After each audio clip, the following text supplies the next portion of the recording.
பலருமே என்ன சொல்கிறாங்கன்னா, பத்திரிகைகள்லேயே நீங்கள் பார்த்துருக்கலாம், திரு ஹெச் ராஜா அவர்களே தலைமையில் தொடர்வார் அப்படின்ற மாதிரியும், திரு அண்ணாமலை மீது ஒரு அதிருப்தி இருக்குன்ற மாதிரிலாம் செய்தி. பாருங்களேன், கடந்த 35 ஆண்டுகளாக மாவட்ட தலைவர் அதுக்கு மேற்பட்ட பொறுப்பில் இன்னி வரைக்கும் இருந்து கொண்டு இருக்கேன்.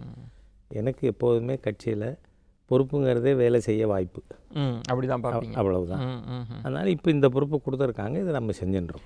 இப்படி இதுக்கு முன்பு ஒரு முன்னுதாரணம் இருக்கா? ஏன்னா திரு அண்ணாமலை அவர்கள் கூட முதல்ல இந்த மாதிரி குழு போடுவோன்னு சொல்லலை. இது என்னங்க, நான் அங்கே இருந்தால் கூட ஓவர் த ஃபோன் நான் எல்லாமே டீல் பண்ணுவேன்னு. ஆனால் திடீரென்று இந்த குழு அமைக்கப்பட்டது. அப்படி இல்லை, காரணம் இது ஒரு ஸ்பெஷல் ஃபேஸ். இந்த 3 மாதம் கட்சியினுடைய உறுப்பினர் சேர்ப்பு, பிஜேபியினுடைய விதிகள் படி 6 ஆண்டுக்கு ஒரு முறை எல்லாருமே அகில இந்திய தலைவர்லேருந்து எல்லாரும் உறுப்பினர் காலத்தை புதுப்பிக்கணும்.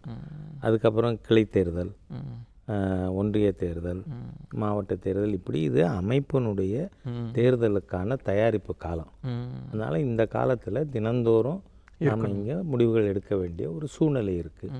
அதுக்காக போட்டிருக்காங்க. கடந்த நாடாளுமன்ற தேர்தல் பாஜக அதனுடைய வளர்ச்சி குறித்தெல்லாம் உன்னிப்பாக பார்க்கப்பட்டது. இந்த முடிவு உங்களுக்கு திருப்தியை தருதா? அந்த ரிசல்ட் நம்ம எதிர்பார்த்தது இருக்குதுன்னு நம்ம சொல்ல முடியாது. ஏனென்றால் நமக்கு ஒரு 5 தொகுதிகளாவது வரும் அப்படின்னு நினச்சிருந்தோம். ஆனால் இப்போ தொகுதிகளாக மாறலை. ஆனால் வாக்கு சதவீதம் நல்லா இருக்குது. ஸோ டிஎம்கே ஏடிஎம்கே ரெண்டுக்கும் மாற்று இடம்ங்கிறதே ஒரு 20% மேலே மக்களிடம் அவங்க மனதில் இதுக்கு இடம் இருக்குது. அதை பிரதானமாக அந்த இடத்தை நிரப்புவது பாரதிய ஜனதா கட்சியாக இருக்குன்னு தெரிஞ்சிருக்கு. ஸோ இதன் மீது நாம் அடுத்து கட்டணங்கள் எழுப்ப பண்ணணும். இப்படி பிரிஞ்சிருந்தது திமுகவுக்கு ஒரு பெரிய வாய்ப்பாக அமைஞ்சிருந்தது. ஒருவேளை அதிமுகவுடனான கூட்டணி இருந்திருந்தால் ஒரு நல்ல வாய்ப்பு உங்களுக்கு இருந்தது. அதாவது நான் கூட்டணியை பற்றி இன்னி வரைக்கும் பேசுனதில்லை, அது விஜயன் அவர்களுக்கே தெரியும். ஏன்னா கூட்டணி முடிவுங்கிறது நேஷ்னல் பார்லிமெண்ட் போர்டோட முடிவு. ஆனால் திராவிட முன்னேற்ற கழகம் வெற்றி பெற்றதற்கு காரணம் திமுக எதிர்ப்பு ஓட்டுகள் பிரிந்திருந்தது அப்படிங்கிறது ஒரு யதார்த்த கள சூழ்நிலை, அவ்வளவுதான். ஏன்னா நமக்கு பார்ட்டிக்குன்னு ஒரு இலக்கு. எதிர்காலத்தில் தமிழ்நாட்டில் பாரதிய ஜனதா கட்சியின் தலைமையிலான ஆட்சி வரணும்னா நாம் ஒரு கட்சியோடு ஏதோ ஒரு கட்சி, நம்ம எதுன்னே சொல்லலை. ஏன்னா 2 திராவிட கட்சிகளோடையும் கூட்டணி இருந்திருக்கும். அதனால் நாம் தனிப்பட்ட முறையில் நம்முடைய அரசாங்கத்தின் சாதனைகள், நம்முடைய சித்தாந்தம், இதை சொல்லி கட்சியை கட்டமைக்கணும் அப்படின்னு நினைக்கிறது கூட டெம்பரரியாக அதுக்கு நம்ம எதிர்பார்த்த டிவிடெண்ட்ஸ் கிடைக்காம இருந்தாலும் அது லாங் ரனில் கட்சிக்கு, சித்தாந்தத்திற்கு, தமிழகத்தினுடைய அரசியல் சூழ்நிலையின் மாற்றத்திற்கு நம்மளால் ஒரு கேட்டலிஸ்டாக இருக்க முடியும். அது நடந்துட்டுருக்கு. மாற்றம் அப்படின்னு வந்த பலருமே இந்த 17, 18, 20 இந்த % ஒரு அணியாக இதற்கு முன்பும் வாங்கியிருக்கிறப்ப மீண்டும் அதிமுக உறுதியாக இருக்குது, பாஜகவோட இல்லைன்னு.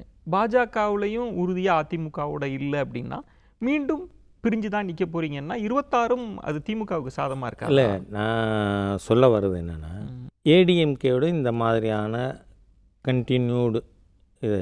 ஏன்னா நீங்கள் கிட்டத்தட்ட இப்போது 2016 தேர்தலுக்கு அப்புறமே அதிமுக வெற்றி பெறலை எதுலேயும் பெருசாக.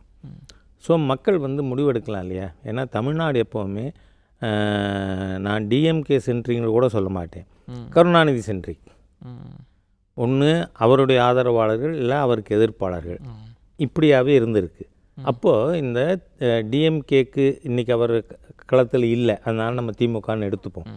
திமுக எதிர்ப்பு வாக்குகள், திமுக எதிர்ப்பு மனநிலை கொண்டவர்களுக்கு நாம ஏன் சென்ட்ரலில் ரூலிங் பார்ட்டியாகவும் இருக்குது, அதனால் நாம ஏன் பிஜேபியை முழுசாக ஆதரிக்கக்கூடாதுங்கிற எண்ணம் அதிமுக ஆதரவு வாக்காளர்கள் மத்தியிலையும் வரலாம். அதுக்கான வாய்ப்பு இருக்குது, அதை நான் எதிர்பார்க்கிறேன். அதிமுகவை நீங்கள் பல கட்டங்களில் ஒரு நேச சக்தியாக தான் வச்சு நீங்கள் எப்போதுமே பேசுவீங்க. தொடக்க கால கடுமையான விமர்சனம் வைக்க மாட்டீங்க. ஜெயலலிதா காலத்தில் கூட கடுமையான விமர்சனன்றப்ப இப்போ உங்கள் பார்வையில் பாஜக வளருது, அதிமுக கொஞ்சம் கொஞ்சமாக வாக்கு வங்கி இழக்குதா?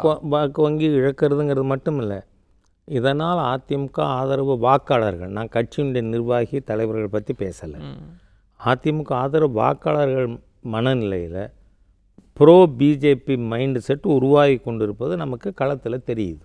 அப்போ திரு எடப்பாடி அவர்களினுடைய இந்த முடிவு இருக்குல்ல, பாஜகவுடன் கூட்டணி இல்லைன்ற முடிவு அதிமுகவுக்கு ஒரு நெருக்கடியை கொடுத்துருக்குன்றது தான் உங்களோட அப்சர்வேஷன்? கட்சிக்குள்ளேயே கொடுத்துருக்கிறது தான் வெளிப்படையாக தெரியுது. கட்சிக்குள்ளேயே இருக்குன்றீங்களா நெருக்கடி? அவங்களுக்குள்ள பேச்சுக்கள் வருவது நமக்கு தகவல் இருக்கு இல்லையா, அவங்களுக்குள்ளேயே நம்ம வச்சுருந்துருக்கலாம் அப்படிங்கிற எண்ணம் வர ஆரம்பிக்குதுன்னு சொன்னாலே. எஸ்பி வேலுமணி நேரடியாக வெளிப்படையாக சொன்னார். அது அப்போது தலைவர்கள் கீழே இருக்கிற அவர்களுடைய ஆதரவு வாக்காளர்களோட மனநிலையை பிரதிபலிப்பதாக கூட நாம் எடுத்துக்கலாம் இல்லையா.